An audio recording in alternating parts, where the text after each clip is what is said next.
नमस्कार दर्शक बंधु आज क्षुद्र भिडियो आपण मानक स्वागत। दर्शक बंधु आज भिडियो माध्यम मु आपण मानक कुकुर सहित जड़ित 10टी संकेत कहवाई जाऊँगी। दर्शक बंधु जदि आपण माने एही संकेत सबुको पाई जाती किंबा आपण माने पूर्वरु एही संकेत पाउछंती तेबे आपणक जीवन में केउ सबु समय आसीबा पई जाउछि किंबा वर्तमान केउ समय आपणकर चालुछि ता सहित आपणक आगामी समय किपरि रहिबाकु जाउछि एवं आपणक धनजनित समस्या केबे दूर हेबा पई जाउछि ता सहित आपणक चाकरी क्षेत्र रे केबे उन्नति हेबाकु जाउछि एवं जदि आपणकर भल समय आसीबा पई जाउछि तेबे आपणको कुकुर द्वारा एही 10टी संकेत पूर्वरु ही मिल जाइथाए। एवं दर्शक बंधु जदि आपणक सहित किछि खराब हेबा पई जाउछि तेबे ताहा मध्य आपणको पूर्वरु जना पड़िजिबो जहा द्वारा आसुथिबा असुविधार प्रतिकार आपण माने करि पारिबे। सेही प्रतिकार को करिबा द्वारा किछि मात्रा रे आपणक अशुभत्व खंडन होई पारिबो। तेबे दर्शक बंधु एही वीडियोटी प्रत्येक व्यक्ति मानक पई अत्यंत गुरुत्वपूर्ण अटे। सेथि पई जेउ माने भी एही वीडियोटी को देखुचंती सेमानंको अनुरोध वीडियोटी को शेष पर्यंत अवश्य देखंतु एवं वीडियो रे कुआ जाउथिबा प्रत्येक संकेत गुडी को बुझिबा पई चेष्टा करंतु। कोन आपण मानंको आगरु एपरि संकेत मिलिछि किंबा वर्तमान आपणको एपरि संकेत मिलुछि तेबे वीडियो रा आगरे मु आपण मानंको गोटिए गोटिए संकेत कहिबा पई जाउछि। दर्शक बंधु सेही संकेत विषय रे जानिबा पूर्वरु आपण मानंको अनुरोध वीडियो को लाइक करी कमेंट बॉक्स रे जय मां लक्ष्मी अवश्य लिखि दियंतु एवं वीडियो को गोटिए शेयर करंतु। दर्शक बंधु प्रथम संकेतटी हेउछि कुकुर को भोजन कराइबा। दर्शक बंधु जदि आपण माने कुकुर को प्रत्येक दिन किछि खाइबाकू देउछंती तेबे जानि रखंतु जे आपणक जीवन रे आसुथिबा समस्त संकट को आपण किछि मात्रा रे दूर करि देउछंती एवं आपणक गृह रे सकारात्मक वातावरण आसीजिबो। जदि आपण माने प्रत्येक दिन कुकुर को खाइबा पई देउछंती तेबे एहा आपणक जीवन रे बहुत भल समय नेई आसीबो। सेथिपई दर्शक बंधु जेउ माने भी वीडियोटी को देखुचंती से माने प्रत्येक दिन कुकुर को किछि ना किछि खाइबा पई दियंतु जहा द्वारा आपणक जीवन रे आसुथिबा समस्त संकट किछि मात्रा रे कम होई जिवो। द्वितीय संकेतटी हेउछि कुकुर भुकिबा। दर्शक बंधु आपण माने यात्रा करिबा समय रे किंबा कोनोसी कार्य क्षेत्र को जीवा समय रे कुकुर जोर जोर रे भुकिबा पई लागुछि तेबे एहा अत्यंत अशुभ होइथाए कारण कुकुर ही आसीबाकू जाउथिबा समस्त संकट को आगुआ जानी जाइथाए एवं आपण मानंको जणाइबा पई चेष्टा करुथाए। अर्थात आपण यात्रा करिबा समय रे जदि कुकुरटी जोर जोर रे भुकिबा पई लागुछि तेबे आपण माने जानि रखिबा उचित जे जदि आपण सेही समय रे यात्रा करंती तेबे आपणको किछि असुविधार सामना करिबाकू पड़ी पारे। सेथिपई आपण पानी पी किछि समय अपेक्षा करि जांतु तापरे आपण माने यात्रा करंतु आपणक उपरको आसुथिबा समस्त संकट दूर होई जाइथाए। दर्शक बंधु एबे जानिबा तृतीय संकेत। तृतीय संकेतटी हेउछि कुकुर आपणको देखि लांज हलाइबा। दर्शक बंधु आपण माने जानंती कि कुकुर सेते बेले लांज हलाई थाए जेते बेले आपणक प्रति तार भल पाइबा एवं स्नेह को प्रदर्शन करिबा पई तार लांजटी को आपणक आगरे हलाई थाए।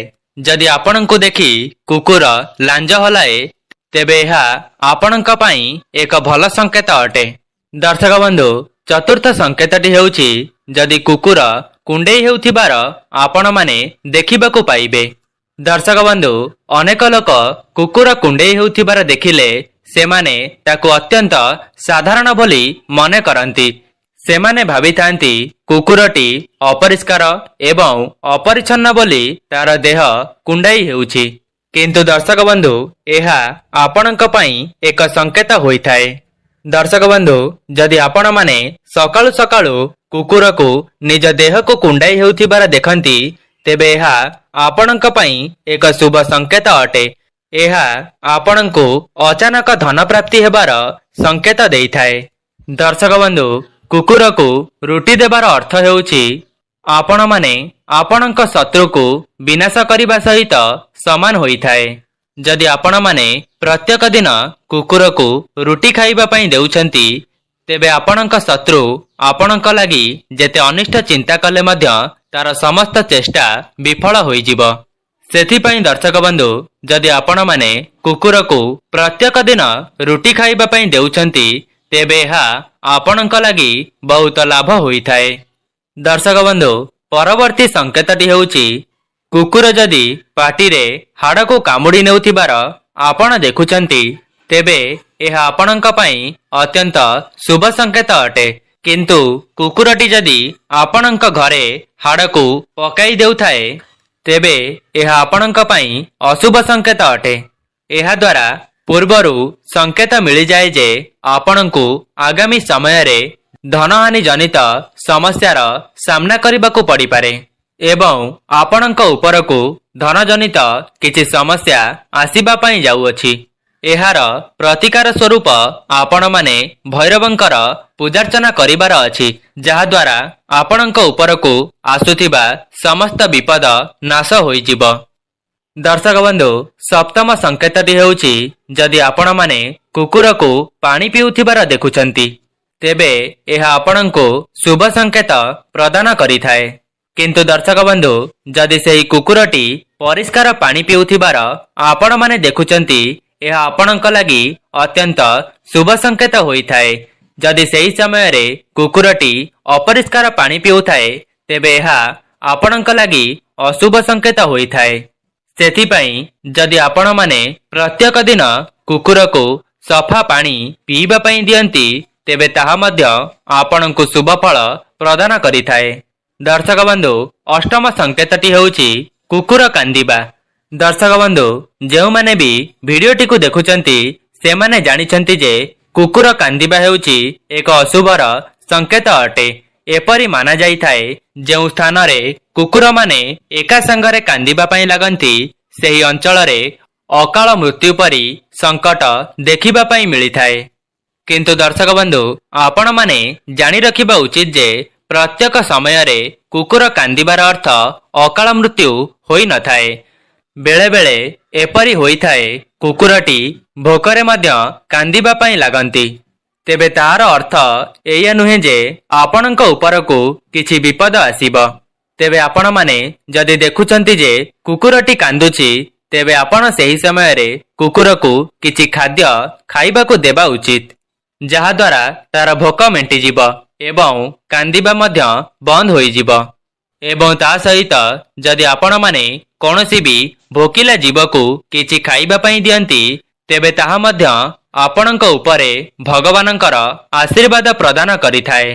ଦର୍ଶକ ବନ୍ଧୁ, ନବମ ସଂକେତଟି ହେଉଛି ଯଦି କୁକୁରଟି ଆପଣଙ୍କ ଘରେ ତାର ଛୁଆ ଜନ୍ମ କରିଥାଏ, ତେବେ ଆପଣମାନେ ସେହି ଛୁଆକୁ ନିଜ ଘରୁ ବାହାର କରନ୍ତୁ ନାହିଁ, ବରଂ ଏହା ଆପଣଙ୍କ ଘର ପ୍ରତି ଏକ ଶୁଭ ସଂକେତ ଅଟେ, ଯାହାଦ୍ୱାରା ଆପଣଙ୍କୁ ଆଗାମୀ ସମୟରେ ଧନ ପ୍ରାପ୍ତି ହେବାର ସଂକେତ ମିଳିଥାଏ। ଯେଉଁ ସ୍ଥାନରେ କୁକୁରଟି ନିଜର ଛୁଆକୁ ଜନ୍ମ କରିଥାଏ, ସେହି ସ୍ଥାନଟି ସକାରାତ୍ମକ ଉର୍ଜାରେ ଭରି ହୋଇ ରହିଥାଏ। ଦର୍ଶକ ବନ୍ଧୁ, ଆପଣମାନେ ଜାଣି ରଖିବା ଉଚିତ ଯେ ଯେଉଁ ସ୍ଥାନରେ ସକାରାତ୍ମକ ଉର୍ଜା ଭରି ହୋଇ ରହିଥାଏ, ସେହି ସ୍ଥାନରେ ମା ଲକ୍ଷ୍ମୀଙ୍କର ନିବାସ ହୋଇଥାଏ। ସେହି ଘରେ ଧନ ସମୃଦ୍ଧି ଏବଂ ଐଶ୍ୱର୍ଯ୍ୟ ବୈଭବ ସବୁକିଛି ପରିପୂର୍ଣ୍ଣ ହୋଇ ରହିଥାଏ। ସେଥିପାଇଁ ପ୍ରତ୍ୟେକ ଗୃହରେ ମା ଲକ୍ଷ୍ମୀଙ୍କର ଆଶୀର୍ବାଦ ରହିବା ବହୁତ ଶୁଭ ହୋଇଥାଏ। ଦର୍ଶକ ବନ୍ଧୁ, ଦଶମ ସଂକେତଟି ହେଉଛି କୁକୁରମାନେ ନିଜ ନିଜ ମଧ୍ୟରେ ଲଢ଼ାଇ ଲାଗିବା। ଯଦି ଆପଣମାନେ ସକାଳୁ ସକାଳୁ କୁକୁରମାନଙ୍କର ଝଗଡ଼ା ଦେଖନ୍ତି, ତେବେ ଏହା ଆପଣଙ୍କ ଲାଗି ବହୁତ ଅଶୁଭ ହୋଇଥାଏ। ଏହାର ଅର୍ଥ ଏଇଆ ହୋଇଥାଏ ଯେ ଆପଣଙ୍କ ପରିବାର ସଦସ୍ୟମାନଙ୍କ ମଧ୍ୟରେ କିମ୍ବା ପଡ଼ୋଶୀମାନଙ୍କ ମଧ୍ୟରେ କୌଣସି କଳିଝଗଡ଼ା ହେବାର ସମ୍ଭାବନା ରହିଛି। ତେବେ ଦର୍ଶକ ବନ୍ଧୁ, ଏହା ଥିଲା କୁକୁର ସହିତ ଜଡ଼ିତ କିଛି ଶୁଭ ଏବଂ ଅଶୁଭ ସଂକେତ। ଏବଂ ଯେଉଁମାନେ ବି ଏହି ଭିଡିଓଟିକୁ ଶେଷ ପର୍ଯ୍ୟନ୍ତ ଦେଖିଛନ୍ତି କଣ ଆପଣମାନଙ୍କୁ ଏପରି ସଂକେତ ମିଳିଛି କି ନାହିଁ କମେଣ୍ଟ ବକ୍ସରେ ନିଶ୍ଚୟ ଲେଖନ୍ତୁ ଏବଂ ତା ସହିତ ଭିଡିଓକୁ ଲାଇକ୍ କରି କମେଣ୍ଟ ବକ୍ସରେ ଜୟ ମା ଲକ୍ଷ୍ମୀ ଅବଶ୍ୟ ଲେଖିଦିଅନ୍ତୁ।